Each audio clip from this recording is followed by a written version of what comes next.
They had been indoctrinated to believe Americans would inflict suffering, starvation, and humiliation. But as Japanese captives arrived at Camp McCoy in 1944, their conquerors disarmed them, not with brutality, but with beef patties and carbonated soda.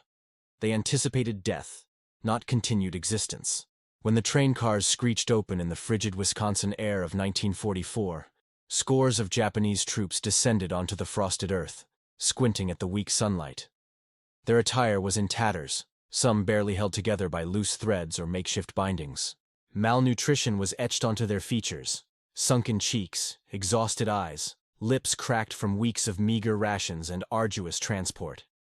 Every single soldier had been conditioned with an identical creed since his first day in the imperial military. Being captured was disgraceful, a fate far worse than dying. They had been repeatedly cautioned that their American captors would torture, starve, and degrade them until they pleaded for release. Many had steeled themselves for a summary execution the instant they disembarked the train. In stark contrast, the scene that greeted them gave them pause. Lines of wooden structures stood against the white landscape, along with guard towers and barbed wire. A few sentries held rifles, but the environment was not the chaotic pit they had envisioned. There was a sense of order, almost a placid regularity. Trucks moved along the camp's roads, and the smoke rising from kitchen chimneys carried the aroma of food.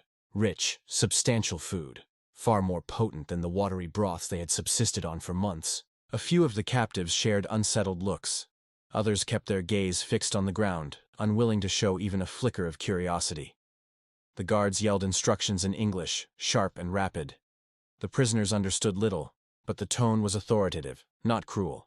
Translators clarified: "Form lines, move, do not break rank." Observers from the Red Cross watched from the periphery, clipboards in hand. That detail alone stunned the soldiers. Back home, they were told America was barbaric, uncivilized, and dismissive of treaties. Yet here were neutral parties, monitoring to ensure regulations were upheld. Could this be genuine? The processing was systematic, yet astonishing in its basic decency. The men were deloused, and their vermin-ridden uniforms were incinerated. Medical evaluations were conducted to check for fever, malnourishment, and fractures. One Japanese soldier, his arm wrapped in a dirty bandage, fully anticipated being overlooked. Instead, an American medic examined the injury, cleansed it, and applied a fresh dressing. The soldier remained motionless, unable to align this act of care with the image of the savage enemy ingrained in him. A different prisoner murmured to his neighbor in disbelief, "Why are they doing this?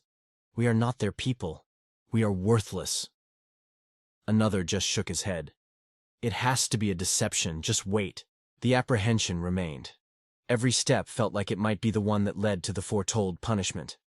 Yet, each passing hour unveiled something more bewildering: an unforeseen compliance with the Geneva Convention, a phrase they had heard distantly but never believed held any real power. After registration, the men were guided across the yard to their new billets. Snow crunched beneath their footwear, the cold slicing through their thin attire.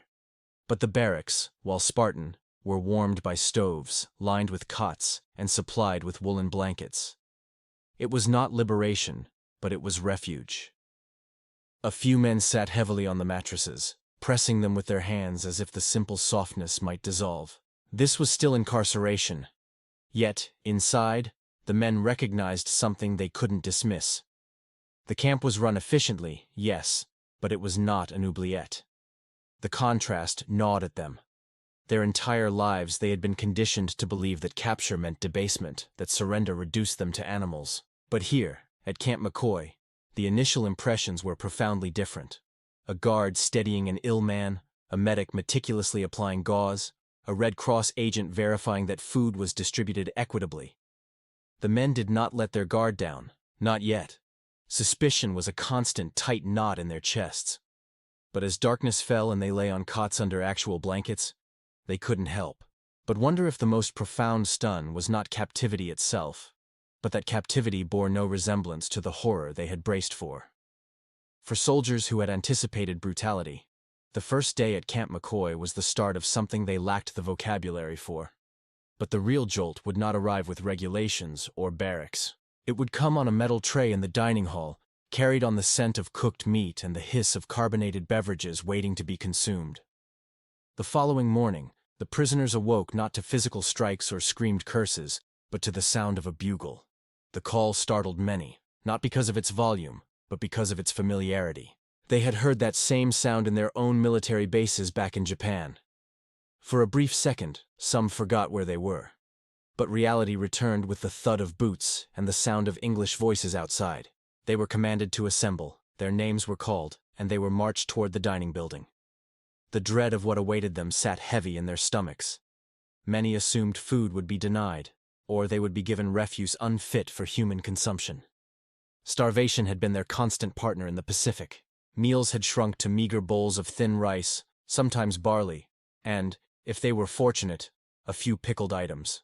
Meat was an infrequent event. Sugar was practically non-existent. But before they ate, there were protocols. The prisoners were assembled in a large chamber where a Red Cross official spoke to them via an interpreter. He detailed their rights according to the Geneva Convention. They would be fed, sheltered, and permitted to send correspondence home. They would be assigned labor, but only under specific guidelines. They would not be mistreated. They would receive regular visits from neutral inspectors to confirm these rules were being honored. These words were greeted with incredulity. Some men looked down, ashamed to even be hearing this. Others whispered, unconvinced. One soldier muttered to his companion, "They talk of rights, but we are their property. Why would they care?" The interpreter paused, letting the murmurs fade. "These are not pledges," he clarified. "They are regulations, for you and for them. They are mandatory." The significance of that statement filled the room. After that, medical examinations resumed, more comprehensive than the initial intake. A doctor felt thin wrists, inspected teeth, and measured blood pressure. The prisoners were weighed, and many registered at alarmingly low numbers. Some of the Americans quietly shook their heads at the figures on the scale. The malnourishment was stark, yet no one ridiculed them. A corporal even distributed vitamins, small, chalky pills that perplexed the men. Medicine for the enemy. It was almost insulting in its consideration. By the afternoon, they were issued clean clothing, plain, functional uniforms marked with PW in large letters. The garments were a better fit than the tattered remnants they had worn. Some prisoners changed slowly, hesitant, as if each stitch represented a concession of their identity. Others gratefully accepted the warmth, shivering less as the Wisconsin air penetrated the barracks cracks. The guards themselves were another puzzle. Yes, they were armed, severe, and observant. But they did not spit on the prisoners or hit them for moving too slowly. They maintained discipline without malice. When one older captive tripped on the frozen path, a guard reached down and hauled him to his feet by the arm. No kick, no sneer. Just a brief nod before moving on. It was profoundly disorienting. That evening, as the prisoners sat in their barracks, conversations were muted and strained. "Can you credit it?" one man asked, staring at the rafters. "They talk of rules like this as a negotiation. Do they not despise us?" Another replied, "They must be feigning this to fool us, to make us talk." And yet, when quiet fell, the aroma from the kitchens drifted over again. It was dense, rich, and greasy. Not the acrid, watery soups they associated with the islands, but something whole and substantial. Their stomachs rumbled against their will, betraying them. The Americans, it appeared, did not view food as a tool of control. For them, it was just a daily task. A Tuesday supper, a Thursday lunch. Nothing significant. But for the Japanese captives, who had marched half-living through jungles, who had hidden in caves chewing roots, who had surrendered with hollow bellies, that smell was nearly agonizing. Some buried their faces in their blankets to escape it. Others whispered that tomorrow, surely, the deception would be exposed. Perhaps the food was a trap. Perhaps the kindness would evaporate. Yet, when the next day arrived, the lines formed once more, the trays were filled once more, and the system proceeded, steady and unchanged. The rules were genuine. The inspections were genuine. The procedures were genuine. And the most bizarre truth of all was gradually imposing itself on their worldview. America, even in wartime, adhered to a system. But the system of rules was nothing next to what awaited them in the dining hall itself, where starvation and memory would collide with a beef patty and a glass bottle they had never encountered before. The queue advanced sluggishly, boots dragging on the mess hall floor. Steam billowed from serving trays behind the counter, carrying an aroma so alien to Japanese sensibilities that many of the men couldn't identify it. It was rich, dense, and smoky. It was meat, certainly, but not the dried fish or tiny slivers they sometimes ate at home. This was more substantial, heartier, something approaching opulence.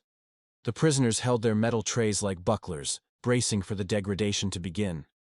Perhaps they would be thrown scraps. Perhaps spoiled food would be ladled out with jeers. That was the expectation.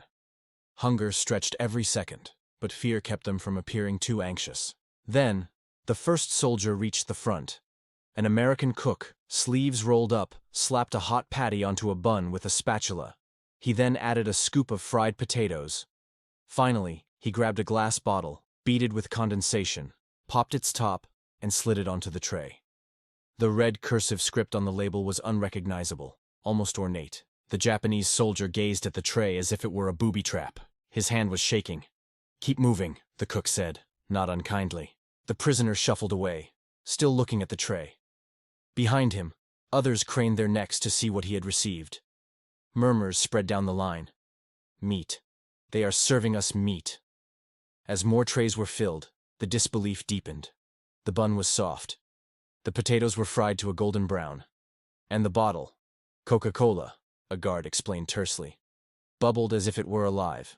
In the hall, the prisoners sat at long wooden tables. They regarded the food with extreme caution, like men who had wandered into a forbidden shrine. A few raised the bottle to their mouths. The sweetness hit first, an explosion of sugar, followed by the unfamiliar sting of carbonation in their throats. Some choked, coughing at the shock. Others' eyes went wide with astonishment. One man suddenly laughed, a raw, uncontrolled sound that made his neighbors jump. Another covered his mouth and bowed his head, his shoulders trembling, trapped between mirth and weeping. A gaunt soldier, his ribs visible even beneath his new uniform, lifted the hamburger with both hands, as if it were fragile. He smelled it, then took a bite. Grease ran onto his chin. He stopped, chewing slowly, as if the sensation would disappear if he moved. Then he lowered his head, hiding the tears that suddenly welled. A bunkmate nudged him. "Are you well?" The man swallowed. "I had forgotten," he choked out. "The flavor of fat." At a different table, two captives argued in low tones. "They want to make us pliable," one insisted. "They are fattening us so we lose our spirit."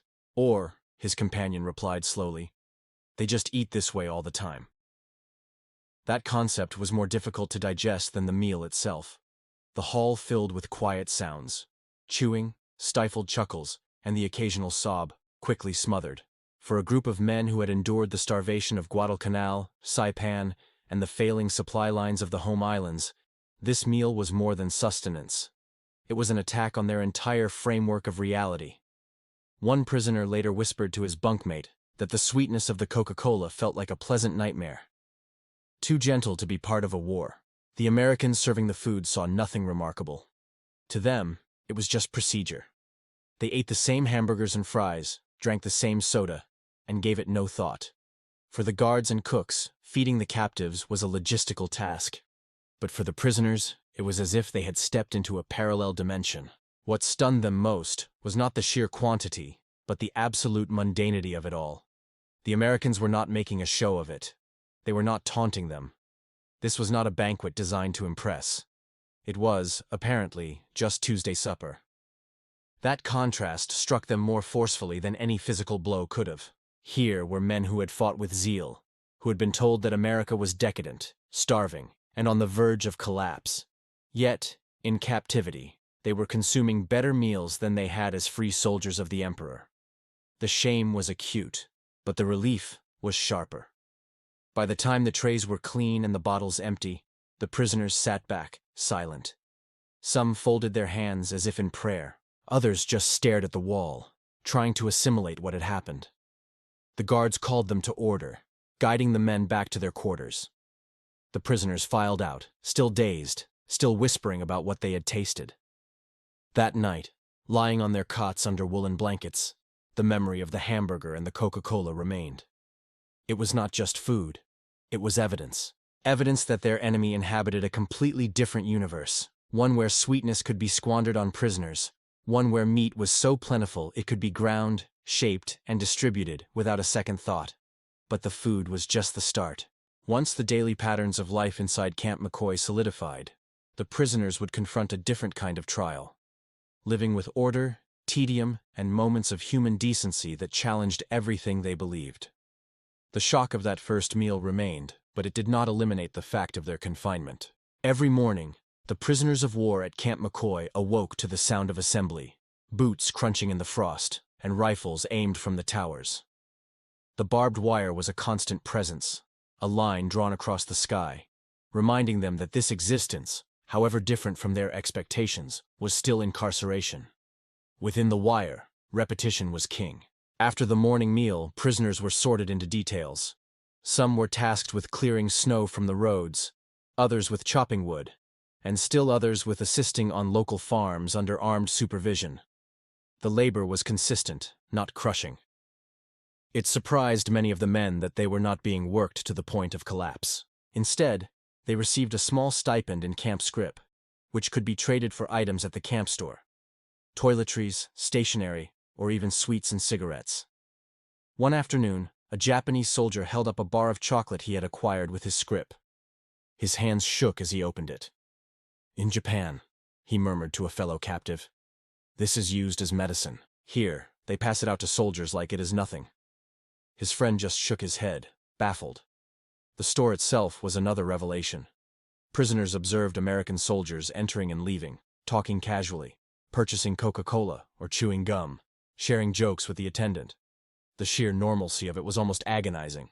A massive war was consuming Europe and the Pacific, yet here in Wisconsin, Americans seemed to operate as if their plentiful resources would never deplete. Still, the daily regimen of camp life began to apply a new kind of pressure.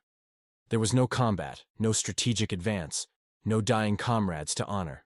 Instead, there was tedium. Wake, labor, eat, sleep. The mind, once focused solely on survival, now had room to drift. And with that drift came yearning. Correspondence became a vital link. The camp permitted each prisoner to send 2 letters and 4 postcards every month. They were heavily censored, but still invaluable. Men huddled over tables, scratching out characters with pencils, trying to capture their homes in ink. "I am alive" was often the only message they could muster. Some received replies, thin envelopes with familiar kanji. Others received nothing. For those men, the silence grew heavier with every passing week. English lessons were made available in the evenings. A handful of inquisitive prisoners went, slowly repeating words after the American instructor. Bread, table, window. Others sneered, insisting it was useless to learn the enemy's language. But even the critics listened from their cots, their ears picking up the unfamiliar cadence of the words. There were fleeting moments of unplanned connection. A guard at a work site once asked a prisoner, "Do you miss rice?" The interpreter passed on the question.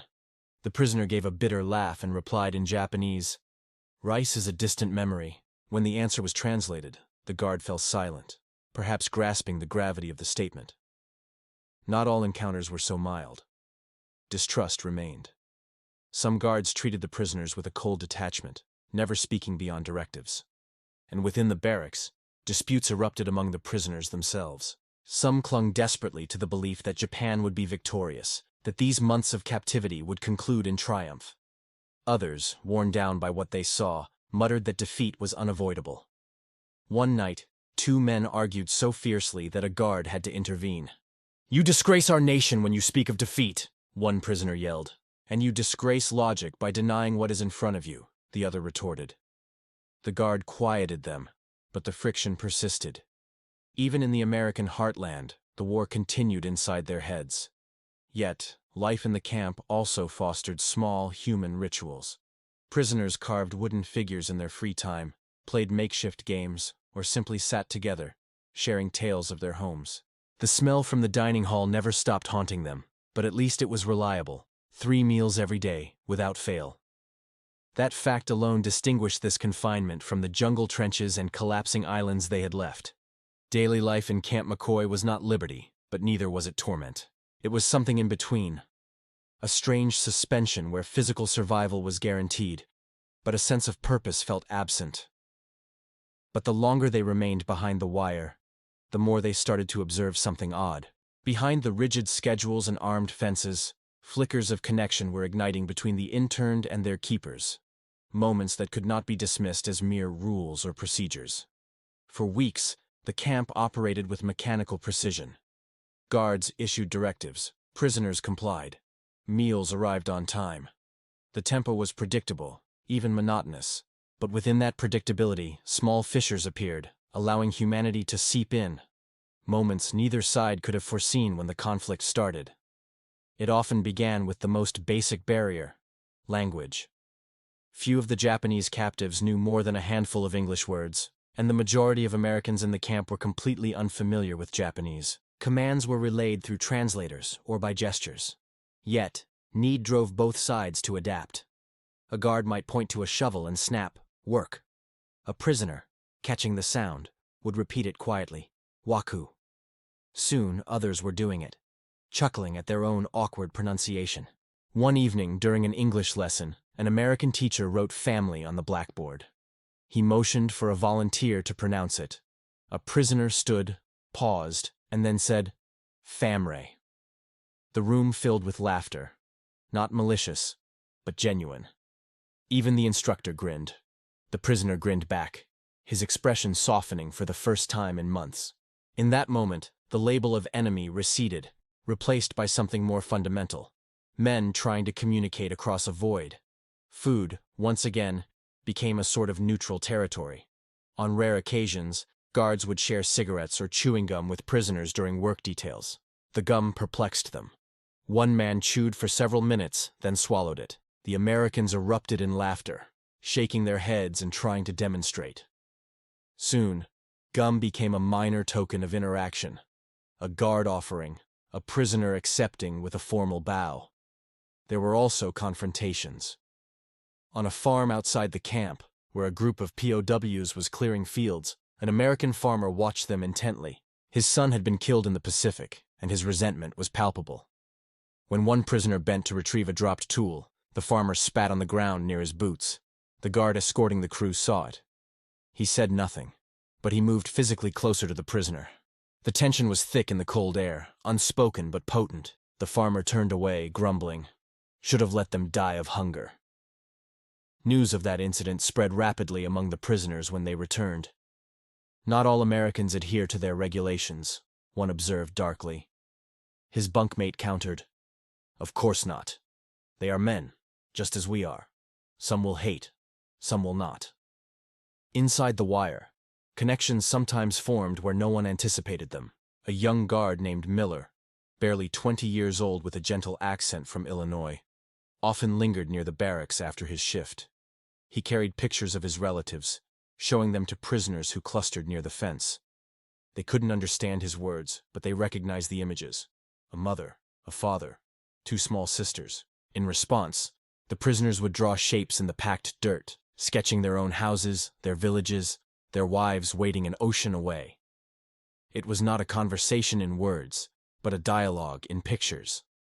One evening, Miller managed to articulate slowly, "Mother, father," pointing to his photos.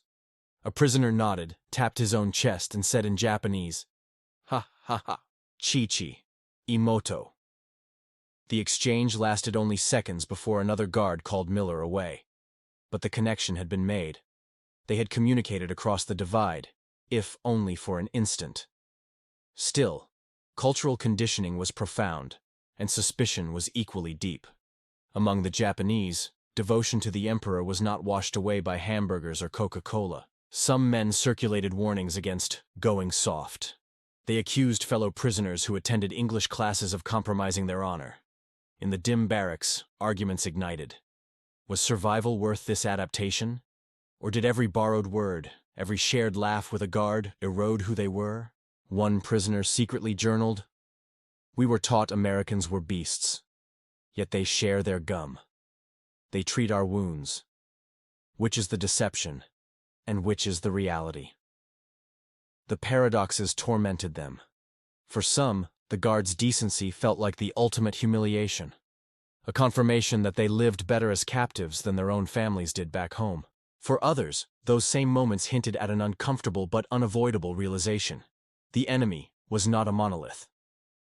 One snowy night, as the lights went out, a prisoner whispered into the darkness, "If we survive this war, what will we tell our children? That our enemy fed us, that he gave us blankets, that he smiled." His bunkmate was quiet for a long time before answering softly, "We will tell them the truth, even if it brings us shame." But the truth was convoluted, and as the war lumbered toward its conclusion, the contradictions inside Camp McCoy only intensified, until the prisoners had to confront what loyalty truly meant. By the winter of 1945, the tempo of life at Camp McCoy had stabilized into something the prisoners could never have conceived of when they first disembarked.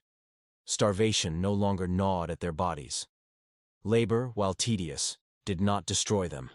They wrote letters, some even venturing to ask guards for the spelling of English words. On the surface, life was tolerable. Yet, beneath that surface, a profound struggle raged, one that grew more intense as the weeks became months. How could they align this humane treatment with the animosity and allegiance they still harbored? Every night, debates erupted in the barracks. Some argued passionately that it was all an elaborate ruse, that America only feigned decency to soften the prisoners, to erode their spirit before they were sent home. One man stood one night, his voice sharp. "Do not be tricked. Our emperor demands resilience, not comfort. Every hamburger you consume is an act of treason." Others, exhausted by suffering, countered. "We are living," one retorted. "And if living is treason, then what honor was there in dying of hunger on Saipan?" Silence followed those words. Silence and disgrace. Correspondence from home made the paradoxes sting even more. When a prisoner learned that his family in Osaka was surviving on boiled weeds and scraps of barley, he held the thin paper in trembling hands while the scent of roast beef wafted from the dining hall. The chasm between his life as a captive and their life as civilians under constant bombing became agonizing. "I eat like a king," he confessed quietly, "while my children starve." Warmth itself became a loaded symbol. In barracks warmed by stoves, with woolen blankets and sturdy boots, the men thought of their families shivering in wooden homes, their windows shattered by air raids. Incarceration provided them with security, yet it amplified their guilt. Some prisoners clung more tightly to propaganda, repeating it like mantras. America was decadent, hollow, ready to implode. But the evidence surrounding them ridiculed those claims. At the camp, Coca-Cola bottles arrived by the case. Cigarettes were available not just for soldiers, but for prisoners. Work crews observed American farmers using tractors, their barns full of animals, their fields stretching endlessly. Abundance here was not a fantasy, it was the norm. One guard, overhearing a prisoner comment on the overflowing fields, said casually, "This is just Wisconsin. You ought to see Illinois." The prisoner looked down, embarrassed by the jealousy burning inside him. The cognitive dissonance fractured some men quietly. One evening, a prisoner whispered through tears, "I believed Japan was the center of the world, but now, I see. Perhaps we are just one small island." His bunkmate hissed at him, warning him never to utter such treasonous words again. But the thought had been released, and thoughts cannot be recalled. Religion offered another layer.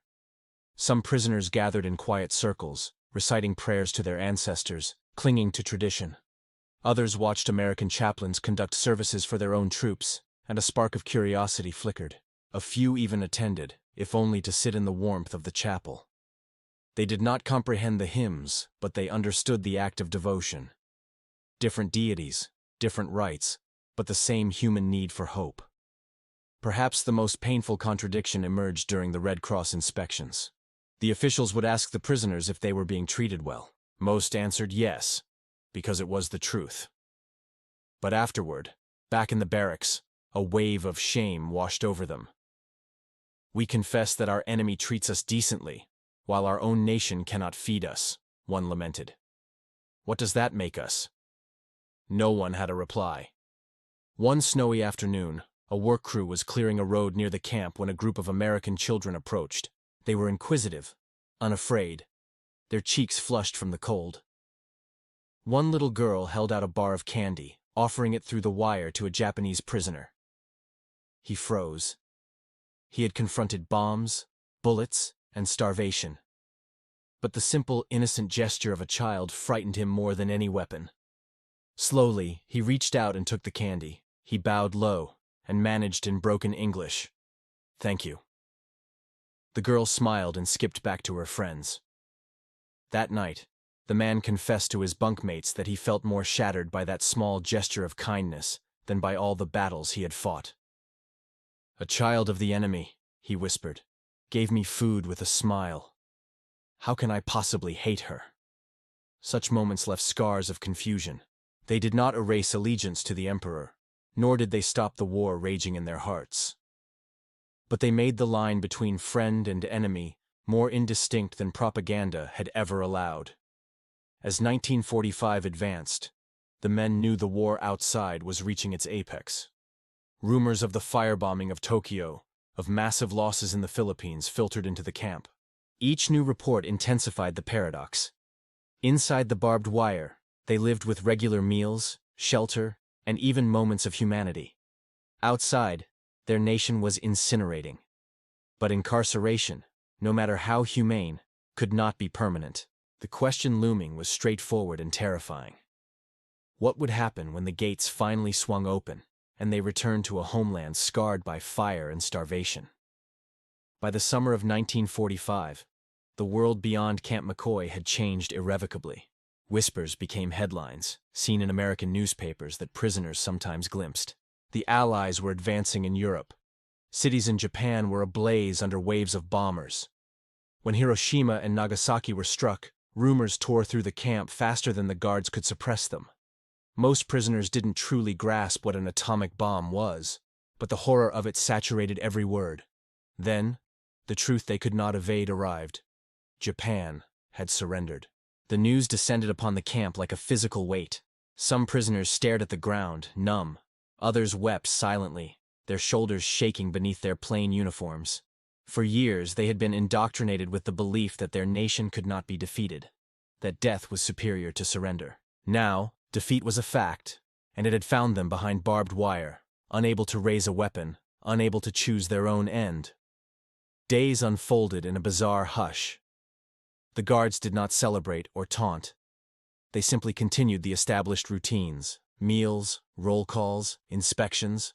For many prisoners, that consistency was agonizing.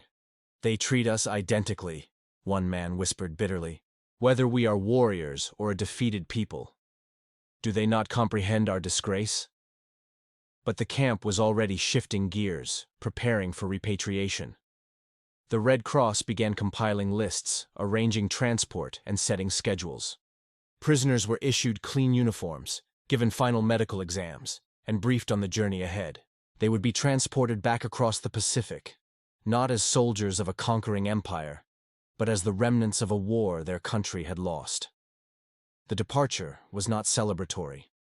On the morning of the transfer, the prisoners walked out of their barracks carrying their meager possessions. Some held wooden carvings they had made during the long, idle hours. Others clutched carefully folded letters from home, stained by tears and sweat. As they passed through the main gates, many looked back one last time at the camp that had contained them. It was not affection that moved them, but profound bewilderment. The place where they had braced for brutality had instead offered them hamburgers, Coca-Cola, blankets, and even flashes of human decency. The voyage home was long and somber. On the ship, the men huddled together, speculating on what awaited them. They knew Japan was devastated. Cities were gone, families displaced, and starvation was reportedly worse than when they had left. They worried about being labeled cowards, scorned for having survived as prisoners. The guilt was intense. But so was another memory they could not shake: the taste of that first meal at Camp McCoy. One man, scribbling in a tattered notebook, wrote, "I believed my enemy would shatter me with violence. Instead, he shattered me with food. I cannot scrub the taste of that bread, meat, and sweetness. It will follow me home like a ghost." When the prisoners finally set foot on Japanese soil, the reality was stark. Bombed-out rubble stretched where cities had once stood. Families greeted them with tears, relief, and sometimes resentment. Some wives and children had survived on grass and tree bark. Others had not survived at all. The returning prisoners immediately faced accusations of weakness, of having failed in their duty. But in their silence, they carried narratives that no one at home wished to hear. Stories of hamburgers and Coca-Cola, stories of Americans who, inexplicably, treated their captives according to a set of rules, rather than with pure rage. In the years that passed, a few spoke tentatively about their time in America. They conceded that it had compelled them to view the enemy not as devils, but as individuals. Others never mentioned it at all, burying the memories beneath layers of obligation and shame. Yet even in that quiet, the paradoxes endured. The legacy of Camp McCoy and other facilities like it is not located in battle records or strategic victories. It is found in those subdued, disorienting instances when food, decency, and order collided with fear and indoctrination. For the prisoners, captivity demonstrated something unsettling but true. Humanity can persist even in the midst of total war. And perhaps that is the ultimate lesson. Wars conclude, nations rebuild, but the small decisions, a guard sharing a picture, a child offering candy, a cook sliding a hamburger onto a tray, can leave an imprint that outlasts the roar of artillery. As one prisoner told his son many years later, "I learned in America that kindness is a heavier burden than cruelty. Cruelty, you can fight. Kindness, you must carry." For those Japanese prisoners, the taste of Coca-Cola and the grease of a hamburger became emblems of contradiction, but also of survival. They reminded the men that even an adversary can demonstrate mercy, and that sometimes, mercy cuts more deeply than hatred. War can strip men of everything, but it cannot nullify the impact of small, decent acts. And that is the story that deserves to be retold. If this account resonated with you, be sure to join us for more genuine narratives from the Second World War. These histories, though often buried, still hold relevance for us now. They serve as a reminder of the decisions people make in the most trying of times, decisions that ultimately define our character.